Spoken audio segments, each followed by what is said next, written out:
नमस्कार। संतुलित न्यूज में आपका स्वागत है। मुंबई से मैं रजा ईरानी। जुल्म की दास्तान आज के पत्रकार लिखते कम बिकते ज्यादा है। एक होकर आवाजें बुलंद कब होगी? देश में जुल्म नेताओं के बढ़ते भ्रष्टाचार के खिलाफ जंग कब होगी? अगर आप में अन्याय, अधर्म, अत्याचार के खिलाफ बोलने का साहस नहीं तो आप भी उस अन्याय, अधर्म, अत्याचार को बढ़ावा देने के सबसे बड़े दोषियों के श्रेणियों में कम नहीं। आज जो कोई इंसानियत के लिए खड़ा हो रहा है उस पर बीजेपी द्वारा एजेंसियों का गलत उपयोग करके उससे डराया दबाया जा रहा है। कोरोना काल में जिस तरह से फिल्म अभिनेता सोनू सूद ने प्रवासी मजदूरों की सेवा में अपना तन मन धन क्या कुछ नहीं किया, पूरे देश ने देखा। लेकिन आज सोनू सूद के साथ क्या हो रहा है? आईटी विभाग किसके इशारे पर छापे को सर्वे बताकर गेम खेल रहा है? क्यों सोनू सूद पर टैक्स चोरी का आरोप लगाया जा रहा है? उल्टा चोर कोतवाल को डांटे, ये हिसाब देश में चल रहा है। नोटबंदी के समय गुजरात में बीजेपी के कई नेता द्वारा चलाए जा रहे 11 जिला सहकारी बैंकों में नोटबंदी के दौरान सिर्फ 5 दिनों में 14,300 करोड़ रुपया जमा किए गए थे। वो क्या था? इनके बाप का माल था जो रातों रात ब्लैक मनी को व्हाइट कर दिया गया। नोटबंदी देश का सबसे बड़ा घोटाला था, है और हमेशा रहेगा। भाजपा का कोई नेता इसे झुठला नहीं सकता। आज नहीं तो कल ये लोग जरूर बेनकाब होंगे। इसलिए मैं कहता हूँ इस देश में अपराधी गतिविधियों के नेता कुछ भी बन सकते हैं और कर सकते हैं। इनके लिए सब कुछ माफ है। कानून सिर्फ आम जनता के लिए है।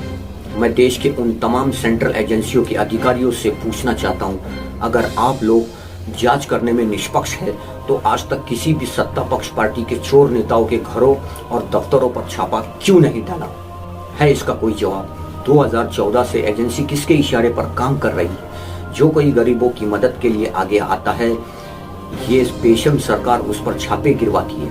भाजपा सरकार की नाकामी, घटिया हरकत और बेशर्मी खुला दर्शाती है कि ये लोग इंसानियत के, गरीबों के, मजदूरों के और मजबूरों के, किसानों के दुश्मन बन चुके हैं। इनका सिर्फ एक ही मिशन है, इनके सहयोगी उद्योगपति मित्रों की तिजोरी कैसे भरे और उनसे दलाली कैसे खाए। 70 साल की बनाई हुई इस देश की पूंजियों को ये निकम्मी सरकार कैसे बेचकर खा रही है।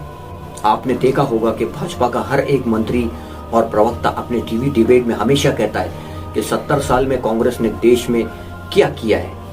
तो इनको जवाब मैं दे दूं, 70 साल में जो कांग्रेस ने किया वही तो आज बेचकर तुम लोग खा रहे हो। तुम लोगों ने देश में सिर्फ संडास बनाया है जिसमें लोटा और पानी आज तक मौजूद नहीं है। नरेंद्र मोदी ने कांग्रेस को बर्बाद करने के चक्कर में पूरे देश को बर्बाद कर दिया। बिना सोचे समझे नोटबंदी, बिना सोचे समझे लॉकडाउन, जिसका भुगतान कहीं गरीब जनता को अपनी जान देकर भुगतना पड़ा।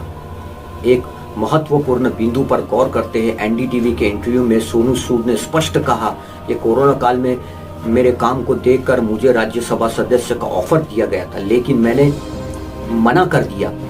और दूसरी तरफ केजरीवाल से मीटिंग का असर, भैया तब से भाजपा सरकार की जली पड़ी है। सोनू सूद ने स्वयं सेवा करके देशवासियों का दिल जीत लिया, जो इनको बर्दाश्त नहीं हो रहा था, क्योंकि हर चीज का श्रेय लेने वाला देश में सिर्फ एक ही शख्स है जिसे जनता अच्छी तरह जानती है। इसलिए जलन का धुआं अब आईटी छापे द्वारा नजर आ रहा है। बदले की राजनीति करने वालों ने एजेंसियों का इस्तेमाल करके आखिर बदला ले लिया। गरीबों की स्वयं सेवा या मदद करना क्या इस देश में कोई गुनाह है, कोई अपराध है? जो कोई आज गरीबों की मदद कर रहा है उसकी एजेंसी द्वारा ठुकवाई करवा दी जा रही है। तुम्हारे नाकाम निकम्मे बेशर्म सरकार, तुम्हारी नाकामी और बेशर्मी का कोई जवाब नहीं। 70 साल में कभी हिंदू खतरे में नहीं था, लेकिन आज जब से भाजपा सत्ता में आई है तब से लगातार हिंदू खतरे में है। विदेश के इस्लामिक कंट्री में इतने सारे हिंदू रहते हैं, काम करते हैं, वहाँ उन्हें कोई खतरा नहीं, लेकिन अपने खुद के देश में हिंदू खतरे में है। ये बात देश की जनता को समझना बहुत जरूरी है कि इस वक्त देश का लोकतंत्र खतरे में, इस देश का बैंक खतरे में, इस देश की नौकरी खतरे में है, इस देश का व्यापार खतरे में, इस देश के बच्चों का भविष्य खतरे में है, इस देश की आज़ादी खतरे में है। अगर अभी नहीं संभले तो याद रखना ये घटिया लोग आम जनता के जिस्म की चमड़ी तक बेचकर खा जाएंगे। सोनू सूद ने जिन जिन लोगों की मुश्किल घड़ी में मदद की, क्या आज हमारा और आपका कर्तव्य नहीं कि उस महान व्यक्ति के लिए आवाज बनकर खड़े हो जाए?